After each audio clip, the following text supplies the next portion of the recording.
বলো তো দেখি, পতাকায় মোদের কয়টি রং আছে? শিক্ষক এসে শুধালেন হেসে দ্বিতীয় শ্রেণীর কাছে। একসাথে মিলে সব ছেলে বলে চিৎকার করে জোরে, তিনটে বর্ণ রয়েছে রাঙানো জাতীয় পতাকা জুড়ে। শ্রেণীর পিছনে বেঞ্চের কোণে শিশু ছিল এক বসে। পতাকার মাঝে 5 রং আছে, বলল সে মৃদু ভাষে। কথা তার শুনে বাকি শিশুগণে হেসে খায় লুটোপুটি। শিক্ষক রেগে বললেন হেঁকে, বোঝাও কি করে 5টি?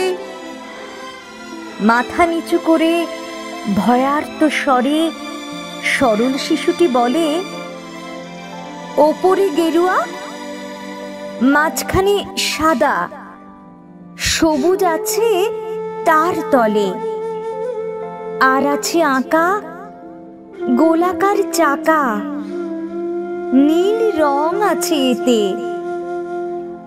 শিক্ষক বলেন, এটিকে ধরলে তবুও হচ্ছে 4টে। অবোধ শিশুটি বলল তখন, রং আছে আর এক, লাল লাল ছোপ দাগ দেখা যায় ওই পতাকার মাঝে। বাবাকে যখন আনলে ওরা কফিনের ঢাকা খুলে, জড়ানো রয়েছে দেহখানা তার পতাকা আর ফুলে। রক্তের দাগে ছিল লাল ছোপ ওই পতাকার মাঝে। এই নিয়ে মোট হলো 5টি, এবার তো ঠিক আছে। সরল শিশুটির জবাবখানি কাঁপিয়ে দিল বুক। অশ্রু এলো নয়ন ভরে, শুকনো হলো মুখ।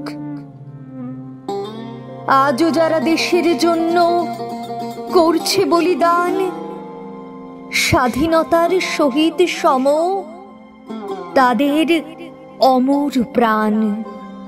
হয়েছে স্বাধীন, পেরিয়ে গেছে 70টি বছর। দেশ বাঁচাতে যাচ্ছে যে প্রাণ, রাখছি কি তার খবর?